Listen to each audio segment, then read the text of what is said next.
Hi everyone. Tonight I'm lucky to be in the company of Natalie Dupuis, an embroidery artist from Montreal.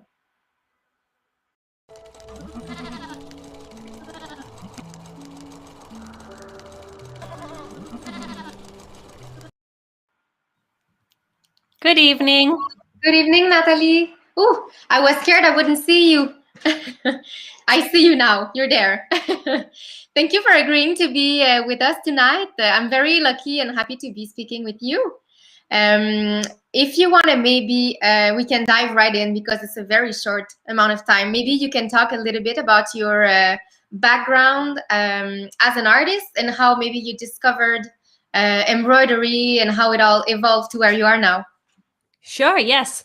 So quick capsule of my life in stitch. I've always liked needlework. I started as a teenager, inspired by the needlework of my aunt.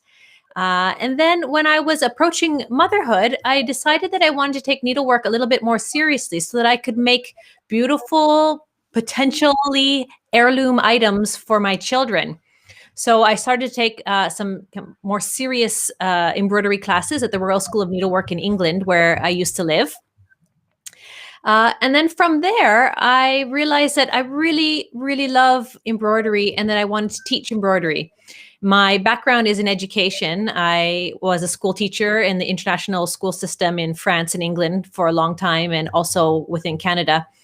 So I decided to combine my interest in needlework and my love of teaching together and became an embroidery teacher about 8 years ago. And I have my first guinea pig students in the UK, where I live in London. And then I relocated to Montreal, and I found this wonderful organization, La Société Textile. Yes. Who took a chance on me and allowed me to teach group classes for them. So that was my stepping stone into teaching in the Montreal scene.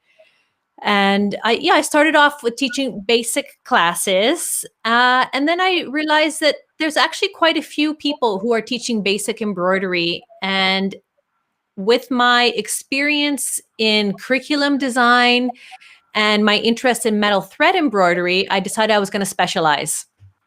So my specialty now is metal thread embroidery, which is embroidery with metal threads, silver, gold, copper, things that you might see ecclesiastical embroideries or on royal banners, coronation robes, military wear.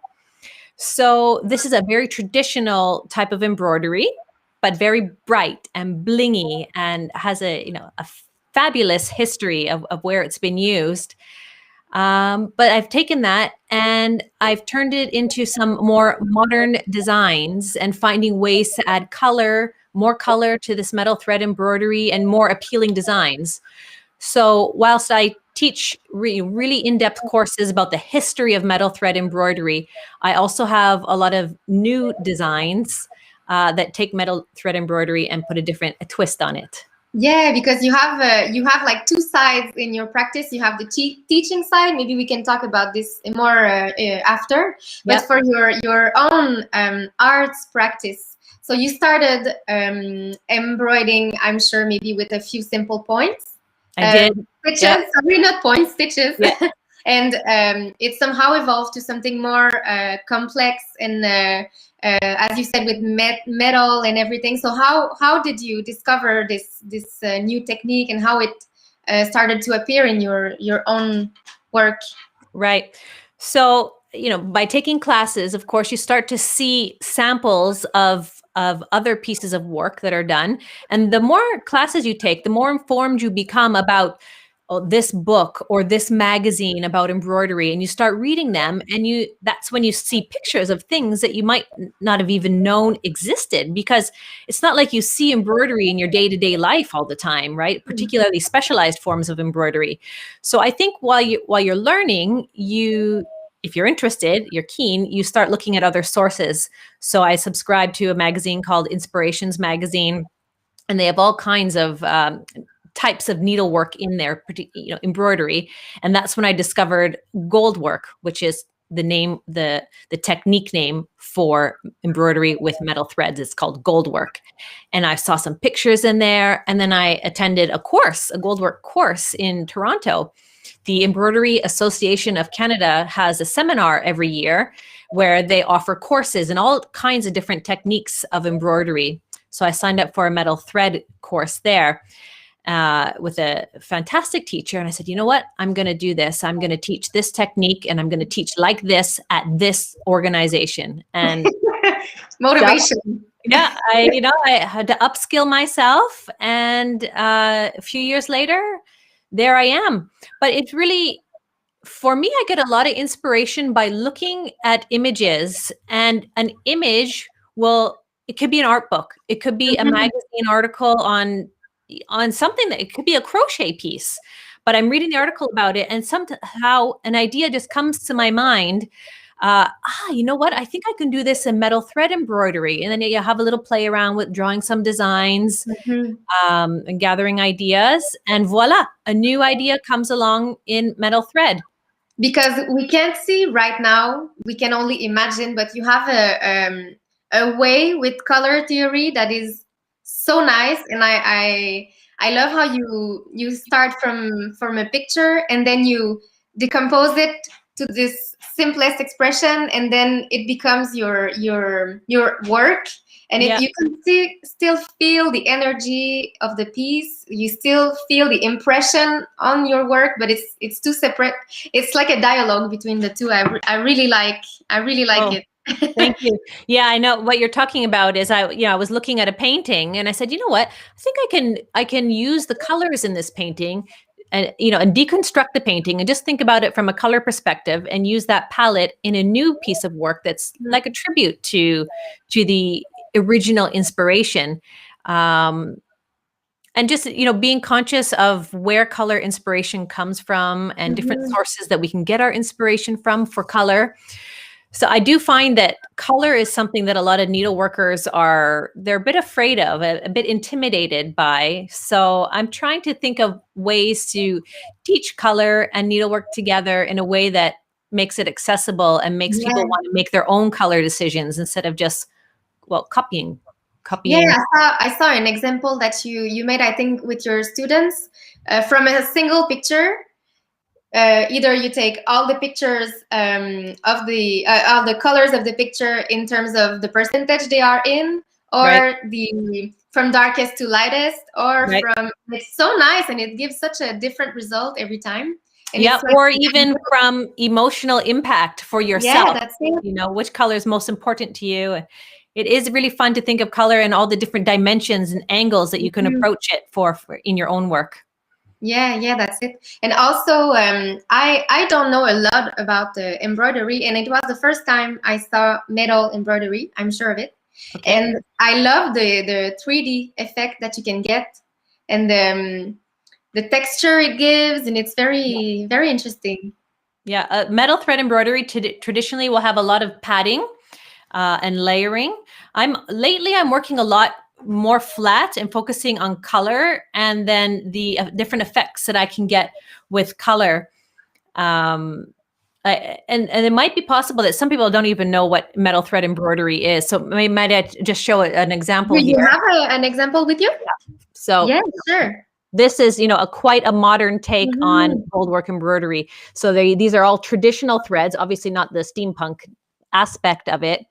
But these are called pearls that are in the ground, and this is passing that's here, and this is pearl. These are all metal threads, but that are traditionally used in needlework. But it's a modern design and quite fun. This palette is easy. This is pleasing. These colors, that's very easy. But then you can take something a bit more, bit more bold in terms of color. And this, you can see the metal thread shining there. That's silver thread. But I've gone over it with red and green and purple, and I like to talk to my students about how to do this technique, but also how do the colors interact with each other. Does it have a certain weight, the metal thread? Oh, yep. Yeah. And when you do embroidery with metal thread embroidery, you actually need to have a layer of calico underneath because it's quite heavy. So you can imagine if a coronation robe had a lot of metal thread embroidery on it, or a church banner, it's going to need some support on the back. Otherwise, it's not going to hang nicely, and it'll really pull on the silk or the linen that's on the front. And like a super delicate fabric and super fragile, and this is very heavy. Yeah. And so you said you have a background in teaching, and now it's like the perfect combinations of your two interests. What do you like the most when you teach with people who are learning this technique? So, until last year, before the pandemic started, I got a real joy out of going places and meeting people and teaching them, intensely for usually 2 or 3 days is how long embroidery workshops often are when you go to teach at conferences. And, they're just a fun aspect of that. And it's, I teach adults now. I only teach adults, but I can use a lot of the skills that I used when I was a classroom teacher. Grade 3 was the grade I taught the most. But a lot of the same things apply about, making your students feel content, making them feel that they can achieve something and that their work is valued, and, group dynamics, managing all that. It applies to adults as it does to children. But what's been really nice in the last year, of course, when the pandemic started, I thought, oh, the world is ending. I can't go anywhere. I can't ever teach again. But then I figured out how to teach on Zoom, and I realized it's much more rewarding for me, because my master's degree is in curriculum design, which, when you think about curriculum design, you're thinking about something a bit more long-term, not just a little 1 or 2 day workshop. So I've been really able to create these long, in-depth courses with, objectives and assessments and assignments that I wouldn't have been able to do for my in-person teaching on the shorter aspect. And I can also reach people from all over the world now. Before, my students weren't able to come to me, sometimes for budget reasons or just travel restrictions, or they're older. A lot of my clientele is a bit older, not necessarily as mobile. So it's been really nice to develop these deeper courses that I care about and can apply my training as a curriculum designer to 3-month courses, for example, which is not something I could have ever done before. Yeah, and I'm sure people can continue practicing during the week and practice their new skill, and then you have a new assignment for the next week and everything. Exactly. So I found a great platform called Teachable, which is a nice way for me to post my work for my students. But I do Zoom sessions as well, because I want my students to feel engaged and feel a connection with me and their peers, sort of like as if they were in a classroom setting. But in a way, I actually get to know them better because I'm looking at them on Zoom. I'm staring at them. And then we actually get a chance for a bit more of a dialogue than I could when I'm doing a rushed 2 or 3 day or 4 day class. So it's been quite rewarding to change my teaching practice from these short courses in different cities to these longer courses online. And, of course, I have a different student base.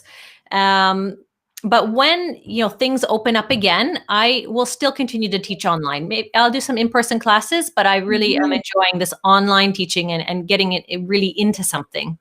I think it might be one of the first time I hear this.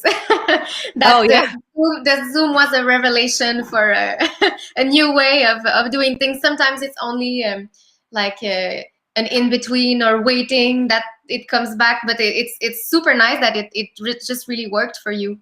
And so you can have the 2 different sort of classes as well. Exactly, depending on what students want. I can offer short in-person classes, or I can have the long in-depth. But, for my students who are not mobile, but they would love to learn from me, this is for them the perfect solution, or they live too far, for example. And both are rewarding in different ways. Yeah, I'm sure. And for you, so the next projects in the following months, the next months, you will continue teaching. Do you have anything on your own practice coming up, or?